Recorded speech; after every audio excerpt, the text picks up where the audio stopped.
And he said, son, sit down. I got something to tell you. He said, you're a champion now of my sport. Don't go it up. Yeah. Yeah. And that's the way people really talk. Yeah. And I liked that iron fist mentality. It's the Kenny Wallace Conversation, brought to you by JEGS. You're a champion. You've done it all. So what you say matters. What is your opinion on NASCAR today, where NASCAR is right now? I like where NASCAR is. Yes, it has areas of weaknesses. It has areas of strength. The key thing that I remember the most coming up through was I got to meet Bill France Jr. I got to meet him at the Waldorf Astoria when I was champion in 2004. Awesome. I got to go to his presidential suite, and when the door opened, I had to cut through the smoke with a knife. Best banquet ever, Waldorf. That's the real champion's place. Damn it, I love that. Yeah, he's smoking that. He's smoking and drinking beer. Yeah, it was so much smoke. I had to cut through the scissors. Where you at, Mr. France? Where you at? Mr. President. Yeah. And he said, son, sit down. I got something to tell you. He said, you're a champion now of my sport. Don't go fuck it up. Yeah. Yeah.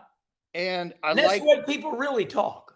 Yeah. And I liked that iron fist mentality. Yeah. Times when I was in trouble with Mike Helton, it was, you got to fix this. Yeah. Now what I see with NASCAR, there is the France family, but there's such a board of directors and others and all these categories and all these things going on that it's a committee, and it hurts itself sometimes. There still needs to be that one go-to, like, we're going this direction type of person. That's what I'd like to see with our sport. Yeah, I really, really like what you said, because I'm older than you. And, Mike Helton called me up one day and fined my ass $10,000. That's another story. And I had to write a check, to NASCAR. I got my butt in trouble. So I like what you said, because after that, me and Helton became dear friends. Yep. You learn from that. And he wanted to try to give you a lesson. Yeah. Right. But one thing I also can add to that is I see a lot of sponsors block other sponsors. It's like, I can't hold up. Like when I was with Penske, there was the Shell gas saver card or something when you win. Yeah. And I got a call from the president after I won saying, hey, you can't do that. It's Sunoco's victory lane. And I went, I don't care. I just want to race with our race team. You guys go sort that out. I don't care. So there's the times where sponsors don't even jump into our sport because it's already blocked. And we can't do that. We can't hurt each other with different turf and different contracts of who owns what. But that's the way it works. Yeah, I don't like that either. I just dealt with that. My brother Rusty was supposed to be in Vegas with Midnight here in a couple of weeks, the great race car. And I was excited for Rusty to go out to Vegas, the race coming up with Midnight. And word on the street is that can't go out there because Toyota don't want him out there running that forward around the racetrack. And I'm like, that don't even make sense. Pick another excuse, because all the automakers race with each other. And as they always taught me, competition's good. So, okay. So the next one is, man, I don't know how you're going to feel about this one, because I feel like it's one thing that added to your retirement, but that's my opinion. What is your opinion on this new next gen car? Yeah, it's got its issues, and there's been changes made since my accident, since Bowman's. I think Noah Gragson was held out a race or two. It's rigid. It is very stiff, and it's built to protect a guy like Priest that wrecked at Daytona, right? Yeah. Wasn't that nasty? The car's built to withstand the 200 mile per hour Daytona, Talladega, big wrecks. And all the middle-sized wrecks, all the smaller bump drafting even is more rigid in this car. That's where we've got to continue to soften it up at certain tracks. Right. And they did that with the rear clip.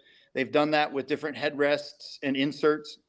I exaggerated my wreck because I leaned forward knowing when I was going to back in, but it's like primal fear. If something's coming from behind, you're like, oh man, don't hit me. So my head was away from the headrest. And so when I hit, I exaggerated everything. And I don't even remember the car hitting with the right front. So, because I was in outer space. Yeah. So it needs its continued development. I think we've seen a lot of cars hit this year and the rear gets crumpled up in a better manner. Let's just keep working on it. Let's just keep committed to it. But the sled tests and the data still got to be right. You can't fabricate that stuff. It's got to be real. Right. I agree. So that car is so rigid that everything is within a thousandths now. You used to be where, hey, it's within a 16th, and now we're down to 0.20, just craziness. So what is your opinion on tech inspection? Now we're lasers. What is your opinion on tech inspection? Well, I mean, it's like it was an IndyCar when I raced there almost a decade ago now. A car goes across the grid there, everything gets scanned and lasered. It shows you where you're in the red, shows you where you're in the green. I like it. I just wish it was transparent that all teams could see where everybody was. Right now, NASCAR still has all of that. And maybe we need a third-party independent set of officials.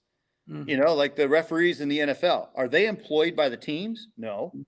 Are they employed by the NFL? Never thought about that. A third-party set of officials. And that's something where that might help with the integrity of things and keeping things a bit more on a transparent level. Last one. We are seeing record-setting fines. Rick Hendrick, who just won 300 races. Of course, he has 4 cars, but he, a total of $400,000 in fines. Do you think these fines are okay? They warranted? What is your opinion on? And this is the last question. The big fines. I'm fine with it. I mean, hey, where does the money go? It should go under the point fund money, right? Right. I think it goes to NASCAR Foundation, but I like what you're saying. No, you still got the fines and the money points. I mean, heck, they took Denny Hamlin's win away last summer at one of the Pocono races, right? Right. Because of a manipulation to the front area where we're just changing the way the wrap was. Yeah. I mean, everything is so close, but when you mess up and you're out of that box, yeah, you got to get your hand slapped. And I still like points versus the money. I think people are more upset about points because if you are taking away a race full of points and you finish 3 spots worse at the end of the year in the point fund money, that's a bigger hit than $100,000. Yeah, and I agree with that because a lot of the contracts are wrote in there where the teams will receive hundreds of thousands of dollars and maybe even $1 million bonus from their sponsor.